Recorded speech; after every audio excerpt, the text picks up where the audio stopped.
علی علی حق ہے، علی حق ہے، علی حق ہے، علی علی جدھر حق ہے ادھر مولا، جدھر حق ہے ادھر مولا، جدھر مولا ادھر حق ہے۔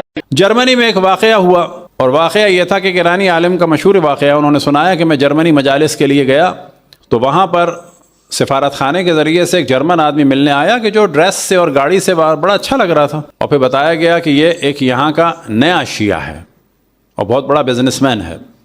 اس نے کہا کہ آپ میرے گھر میں ہی آ کے مجلس پڑھیں، اور ٹاپک آپ کا کوئی بھی ہو، لیکن جو مصائب ہیں وہ اور جو ذکر ہے وہ حضرت فاطمہ کا ہوگا۔ تو وہ کہتے ہیں یہی تاریخیں تھیں شاید 7-8 ایسی کوئی، تو انہوں نے کہا کہ یہ تو تاریخیں مثلاً یہ ہیں، آپ کیوں اتنا اصرار کر رہے ہیں کہ وہی ہو؟ تو انہوں نے کہا نہیں، ہونا وہی ہے اگر آپ کر سکتے ہیں تو پھر پتہ چلا کچھ اور لوگوں نے بھی کہا کہ اس کے ساتھ خاص مسئلہ ہے اس کا۔ تو خیر اس نے بتایا یہ کہ کہتا ہے کہ میرے حالات بڑے اچھے تھے، اور آپ جانتے ہیں یورپ امریکہ میں بعض دفعہ لوگ شادیاں لیٹ کرتے ہیں بہت، تو وہ کہتے ہیں کہ میں اچھا بزنس مین تھا، اور اس کے بعد جو ہے وہ شادی ہوئی تو ہمارا کئی سال تک کوئی بچے کا سلسلہ نہیں ہوا، جو بچی پیدا ہوئی تو ہم لوگوں کی زندگی میں ایک بہار آ گئی، اور پھر ایک دن پتہ چلا کہ بچی جو ہے پیلی ہونے لگی، پیلی ہونے کے بعد طبیعت اس کی ذرا ڈل ہونے لگی، بیٹھ جاتی تھی ادھر ادھر۔ پھر ہم نے سوچا کہ اس کو ڈاکٹر کو دکھائیں تو پتہ چلا کہ اس کو کینسر ہو گیا ہے۔ ہم نے یہاں جرمنی میں علاج کرایا، اس کے بعد جو ہے وہ انگلینڈ میں کرایا، اس کے بعد جس نے کہا، آخر میں ڈاکٹر نے کہا کہ اس بچی کو لے کے کیوں اتنا ادھر ادھر گھوم رہے ہو، اب اس کو اپنے گھر میں بٹھاؤ، گھر کا ماحول دو، اس کی خواہشات پوری کرو، یہ تھوڑے دن کی مہمان ہے، اس کو سفر میں تنگ نہ کرو۔ اب جب یہ واپس آئے کسی جگہ سے، انگلینڈ سے یا کسی اور جگہ سے، تو ان کے گھر میں ایک میڈ تھی، اور وہ میڈ ایرانی تھی اور عمر رسیدہ خاتون تھی، ایج والی تھی، اور ایران میں عموماً نانی دادی کو بھی اور بزرگ خواتین کو بھی احتراماً بی بی کہتے ہیں، تو اسی نے کہا تھا کہ مجھے بی بی کہا کرو۔ اس نے دیکھا کہ یہ لوگ بہت ہی زیادہ مایوس ہیں، تو اس نے کہا کہ میں آپ کو بتاتی ہوں، ایک ہمارا ڈاکٹر بھی ہے، اب آپ اس کے پاس جائیں۔ تو اس نے کہا کہ آپ لوگ اتنے آگے تھوڑی ہیں۔ اس نے کہا کہ پھر بھی، اس نے کہا اچھا کیا ہے بتاؤ۔ اس نے کہا مجھے بتاؤ، میں اپائنٹمنٹ لوں گا۔ کوئی اپائنٹمنٹ کی ضرورت نہیں ہے۔ کہا کہ پھر کیا ہے؟ کہا کہ ہماری ایک حضرت فاطمہ ہے،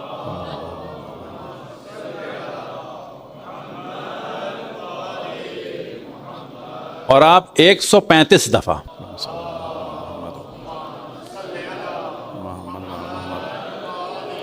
تسبیح لے کے پڑھیں۔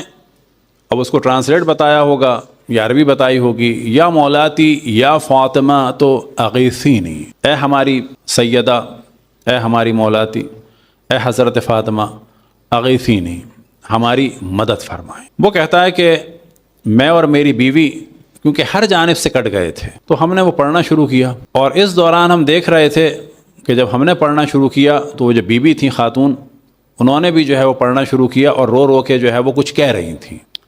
وہ کہتے ہیں کہ ہم نے جب یہ پڑھا تو کمرے سے باہر تھے، جیسے ہی یہ مکمل ہوا تو کمرے کا دروازہ کھلا اور بچی دوڑتی ہوئی آئی کہ وہ کہاں گئی، وہ کہاں گئی؟ تو ہم لوگوں کو بھی یقین نہیں تھا، ہم نے کہا تم گر جاؤ گی۔ تو وہ کہتا ہے وہ گئی کہاں؟ بہت پریشان تھی۔ وہ کہا کون؟ کہ یہاں ایک ابھی خاتون آئی تھی، ایک عورت آئی تھی، اور اس نے میرے جسم پہ ہاتھ پھیرا اور میں صحیح ہو گئی، اور اس نے کہا کہ بی بی سے کہنا، اب ان کسی کو نہیں معلوم تھا کیا تھا، وہ خاتون یہ کہہ رہی تھی اور وہ سیدہ تھی کہ اے میری ماں حضرت فاطمہ، مجھے بے عزت نہ کرا دینا کہیں۔ وہ جو کہہ رہے تھے نا، یہ بھی کچھ پڑھ رہی تھی کہ میں نے کہا ہے توسل کا، میری بے عزتی نہ کرا دینا کہیں۔ تو کہا وہ گئی کہاں؟ اب جب انہوں نے روکا تو وہ رو بھی رہی تھی اور پوچھ رہی تھی وہ گئی کہاں، کیونکہ اس کے نہیں ذہن میں تھا کہ یہ کوئی فزیکل کوئی خاتون آئی تھی۔ وہ کہ گئی کہاں وہ؟ پھر وہ کہتی ہے کہ مجھے جاتے جاتے اس نے کہا تھا کہ بی بی سے کہنا کہ تم تو میری اولاد ہو، ہم کبھی بھی کسی کو بے عزت نہیں ہونے دیتے۔ اب یہاں پہ انہوں نے پوچھا کہ مثلا یہ پیغام کیوں ہے، تو پھر اس نے بتایا کہ میں جب آپ لوگ تسبیح پڑھ رہے تھے تو میں حضرت فاطمہ سے توسل کر رہی تھی کہ آپ میری ماں ہیں، بے عزت نہ کرا دیجیے گا۔ کیا مراد بے عزت نہ کرا دیجیے گا؟ میں نے بڑی آس سے آپ کے پاس بھیجا ہے، اور وہ بچی اس کے بعد صحیح ہو گئی۔ اب یہاں پہ ظاہر ہے کہ مصلحت خدا ہے، بعض دفعہ دعاؤں سے بھی مسئلہ حل نہیں ہوتا، لیکن جو ہم نے عرض کیا ثواب ضرور ملتا ہے۔ تو یہ جو ہم نے چیز شروع میں بیان کی تھی تو موضوع سے ہٹے نہیں تھے۔ جب کسی کو پریشان دیکھیں، حتیٰ کوئی آپ سے یہاں پر بھی پوچھے، ہمیں اب تک یاد ہے، میں ایران سے نیا آیا تھا، اور یہ بات ہے آیا ہوا تھا تھوڑے دن کے لیے، 91 کی بات تھی۔ ہمارے گھر میں ایک سرائیکی خاتون جو کام کرتی ہیں، جھاڑو پوچھا وہ کرتی تھیں۔ اچھا کیونکہ وہ ظاہر ہے کہ تقریباً ہماری والدہ کی ایج کی تھی تو میں بڑا ادب کرتا تھا، احترام کرتا تھا، مثلا جھاڑو لگاتے میں کمرے سے نکل جاتا تھا. یہ چیزیں خود ذہن میں رکھیں کہ جھاڑو لگانے والے کی بھی انسلٹ نہ ہو، اللہ کو ناگوار گزرتی ہے، ممکن ہے اس کے بدلے اللہ سخت ترین سزا دے ہمیں. کیا اس کی انسلٹ ہے؟ ظاہر ہے جھاڑو تو لگانی ہے اس نے. ہٹ جائیں، تھوڑا سا دوسری جانب چلے جائیں، ایسا کام کریں کہ اس کو انسلٹ محسوس نہ ہو. تو میں ہمیشہ اٹھ جاتا تھا، چلا جاتا تھا. اب اس کو پتا تھا کیونکہ میں علم دین پڑھ کے آیا ہوں، تو اس نے کہا کہ میرا شوہر مارتا ہے مجھے، کیونکہ بعض وہاں لوگ ہیں کئی شادیاں کر کے آ گئے ہیں اور سب بیویوں کو کام میں لگا دیتے ہیں اور سب سے پیسے لے لیتے ہیں. تو وہ کہتی ہے وہ مجھے مارتا ہے.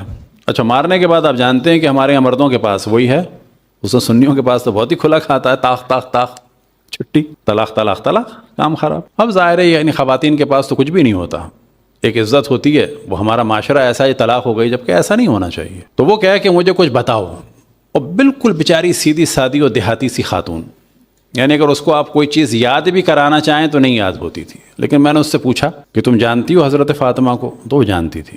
میں نے کہا جب وہ مارنے کے لیے اٹھے تو ان کا تصور کرنا کہ بیوی اس کو روکیں، صرف اتنا بتایا، کوئی عربی بھی نہیں بتائی اس کو میں نے. بعد میں وہ آ کر اتنا خوش ہوئی، کہنے لگی جب وہ اٹھتا ہے تو میں کہتی ہوں دلی دل میں بیوی سے کہ اس کو روکیں، تو وہ رک جاتا ہے. اور اس کے بعد وہ ہمیشہ کہتی تھی کہ میں بھائی کی مریدنی ہوں، میرا تو کوئی کمال نہیں تھا.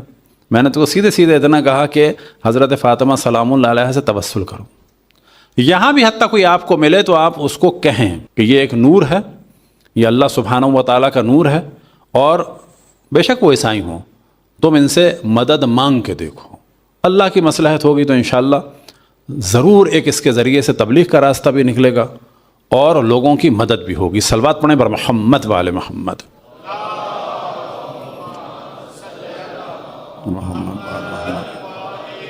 بس صلوات پہ بھی توجہ رہے اور دشمنان اہل بیت پر لعن پر بھی توجہ رہے بے شمار.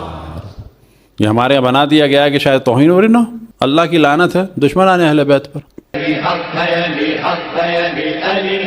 حق ہے ادھر مولا، جدھر حق ہے ادھر مولا، جدھر مولا ادھر حق ہے. علی علی حق ہے، علی حق ہے، علی حق ہے، علی